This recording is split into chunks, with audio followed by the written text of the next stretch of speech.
Paris, c'est ton tour. Bonjour mes bien-aimés, soyez le bienvenu sur votre émission spéciale témoignage sur votre chaîne Deborah Festine TV. Le Seigneur est puissant. Bien-aimés, j'ai un témoignage que je vous amène aujourd'hui par rapport à une histoire d'un frère, un monsieur, qui avait, au fait, en Kinshasa, il était les garçons, au fait, des vernis. C'était son travail.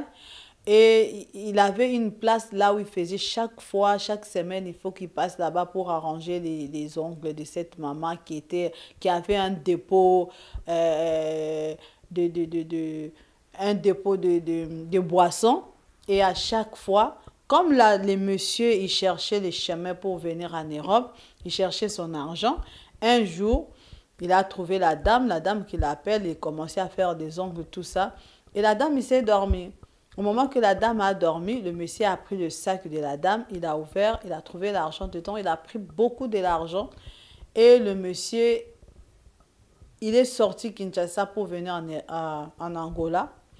La dame a commencé à parler, il a parlé de malédiction contre le monsieur. Il a dit, comme il a volé mon argent, le jour qui viendra ici, en tout cas, mon argent va crier. À moins qu'il ne vienne pas en Kinshasa. Mais le jour qu'il viendra à Kinshasa, il va trouver ce que le Seigneur, ce que mon Dieu va faire.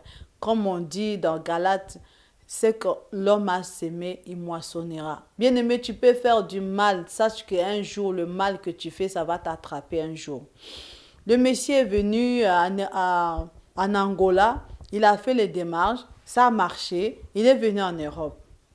Des années passées, il avait envie maintenant d'aller en Kinshasa.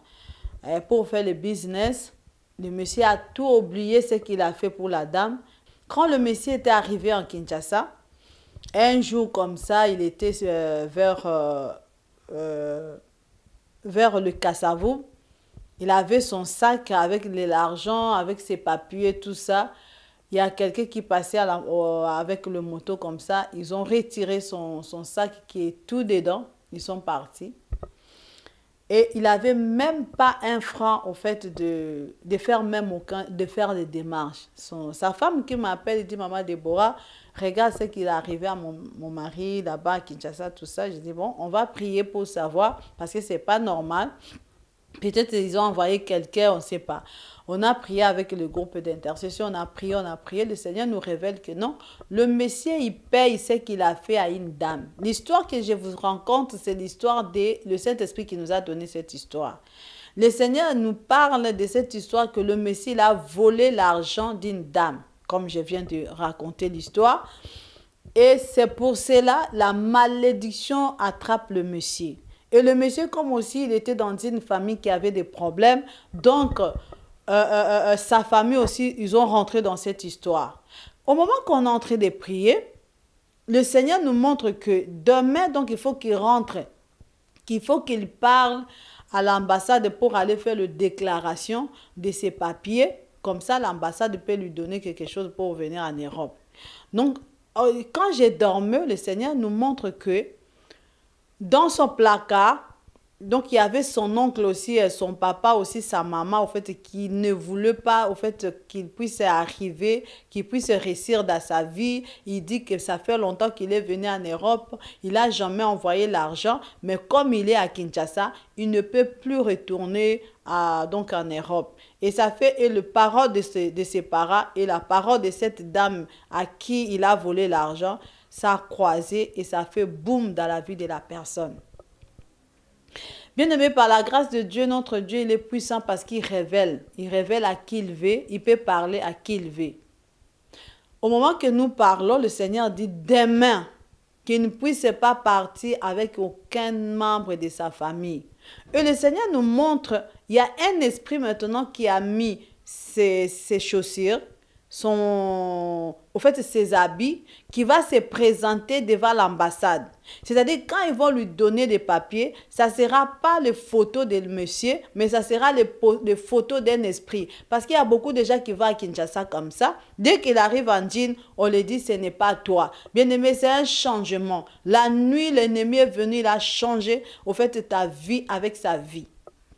On appelle le monsieur pour lui dire, j'appelle sa femme pour lui dire, voilà, tu vas dire à ton mari, demain qu'il ne parle avec aucun membre de la famille parce que les papiers qui vont sortir là-bas à l'ambassade, ça ne sera pas sa figure, ils vont changer sa figure avec quelqu'un d'autre.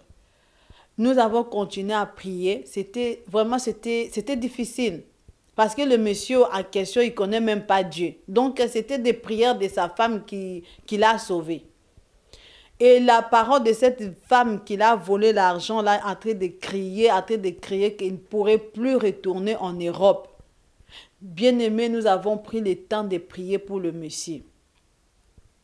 Et le problème que le monsieur en question, il ne sait même pas parler français. C'est ça qui était encore dire. Qu'est-ce qu'il va parler devant les Blancs pour dire que je suis européenne, j'habite en France, voilà, bien aimé, c'était terrible. Il fallait qu'on commence à prier même, que le Seigneur met le français dans sa bouche. Vous voyez? Donc, c'était un combat qui était terrible. On a prié, Seigneur, mais Seigneur, fais ceci, Seigneur, fais ceci, fais quelque chose. Parce que si c'est présente devant le Blanc, comme il ne sait pas parler français, avec les papiers qu'il a, les papiers de français, le Blanc, ils vont douter que c'est lui. Et par la grâce de Dieu, on a prié. Le Seigneur a dit, je serai avec lui, malgré qu'il ne connaît pas Dieu, mais la prière de sa femme qui l'a sauvé, bien-aimé. Je répète encore, il faut laisser vos femmes prier. Il faut laisser vos maris prier. Tu ne connais pas ta délivrance, ça va dépendre de qui, de quoi. Et comme sa femme priait beaucoup, sa femme aussi avait la confiance avec nos prières, on a commencé à prier. Quand il est parti à l'ambassade, le Seigneur a fait grâce, il a trouvé au fait le vigile qui est devant. Le vigile dit non, à ce moment déjà, l'ambassade est déjà fermée, mais moi je vais prendre tes papiers, comme ça je vais amener là-bas. Quand ils vont revenir, ils vont faire tout ce qu'il fallait faire. Et c'est là le monsieur, il était sauvé. Parce que si vraiment avec le français qu'il parlait, il pourrait se présenter devant le Blanc, bien aimé, ça devait être encore scandale par rapport au langage. Et par la prière de Dieu, au moment que le monsieur il était à l'ambassade, et son oncle qui vient maintenant, parce qu'il pensait qu'il va partir peut-être à 10 heures. Mais nous, le Seigneur a dit qu'il sort à 8 heures. C'est-à-dire, même si l'ambassade n'est pas encore ouverte, lui, là où il était, il faut qu'il sorte à 8 heures. S'il veut vraiment retourner ici en Europe. Et par la grâce de Dieu, bien-aimé, on a prié. Le monsieur, quand même, malgré qu'il ne connaît pas Dieu, mais la prière de sa femme, le cri de sa femme, parce qu'il avait il avait des enfants ici, sa femme ne voulait pas vraiment qu'il reste là-bas. Et nous avons prié, le Seigneur a guidé, le Seigneur a fait, le Seigneur a effacé la parole de malédiction de cette femme qui a été à accomplissement avec sa famille, malgré qu'il n'a pas trouvé l'argent.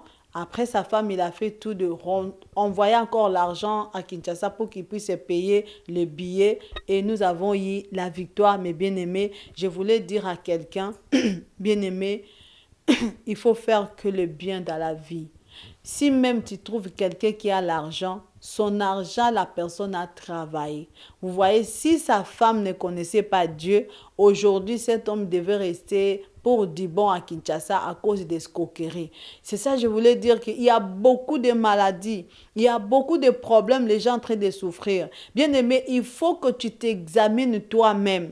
Pourquoi je souffre?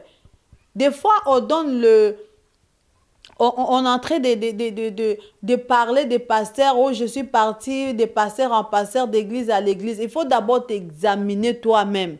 Qu'est-ce qui fait que la maladie ne sort pas? Le nom de Jésus-Christ est devenu comme impuissant dans ta vie. Il faut examiner. Et que cela, bien-aimé, tu vas rentrer dans la repentance.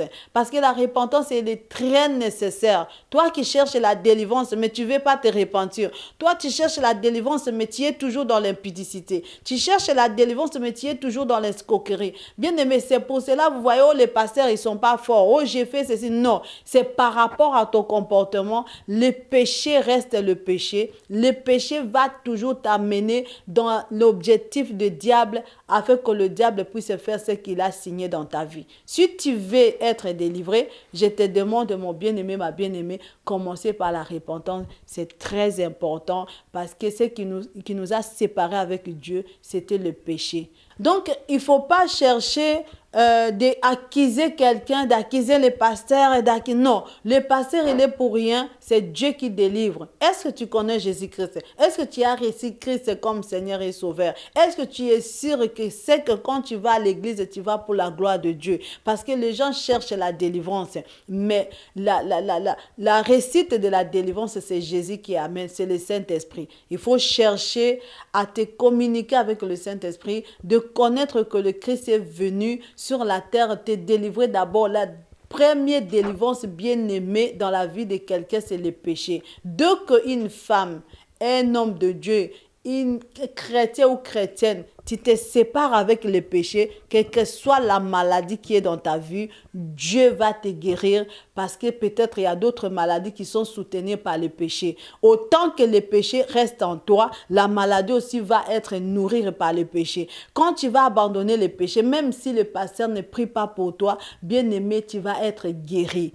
Je vous invite de chercher Dieu de tout votre cœur. Ne cherchez pas la délivrance. La délivrance, ça vient que par le nom de Jésus. Accepte Christ comme Seigneur et Sauveur. Cherche à renouveler ton alliance avec Christ et tu verras la gloire de Dieu.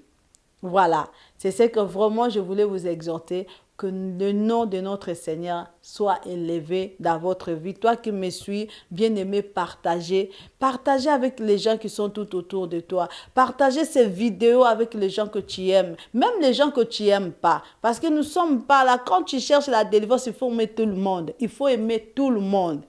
Aimez, partagez, abonnez-vous. Nous avons besoin de votre abonnement. Que le Seigneur, notre Dieu, vous bénisse. C'est toi qui vas faire cet acte. Acte de partager, acte de s'abonner. Le Seigneur se souviendra de vous. Que notre Dieu soit élevé. Donc, je voulais dire à quelqu'un encore bien-aimé, dans choses que nous sommes en train de passer, des maladies, des problèmes, il faut rester dans les pieds de Dieu, dans la prière, dans l'intercession, dans le veiller. Le Seigneur va élever sa main puissante dans ta vie pour te guérir. Et c'est pour cela, bien-aimé, nous sommes là tous les jours, nous sommes là chaque mois, une fois par mois, et nous avons une grande veillée. Les veillées de miracles, les veillées de guérison, les veillées de puissance, des choses, des enseignements. Ce n'est pas seulement tu viens pour taper les mains, mais aussi être enseigné, savoir comment je dois être devant une situation, qu'est-ce que je dois prier. Parce que s'il n'y a pas non plus les enseignements, on peut te délivrer. Dès que tu arrives à la maison, tu tombes encore dans les péchés. Venez, je vous attends. Appelez-nous pour pour chercher des informations. Appelez-nous. C'était votre prophétesse Déborah Fistine Kimia, par la grâce de Dieu. À la prochaine. Soyez bénis. Tu doutes encore? Jésus-Christ va te ressusciter.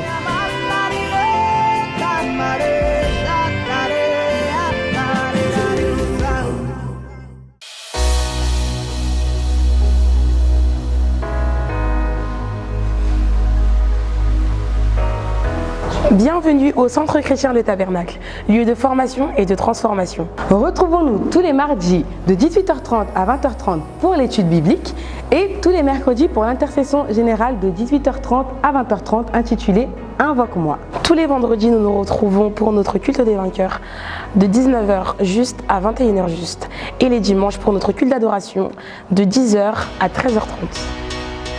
Que Dieu vous bénisse et à très bientôt.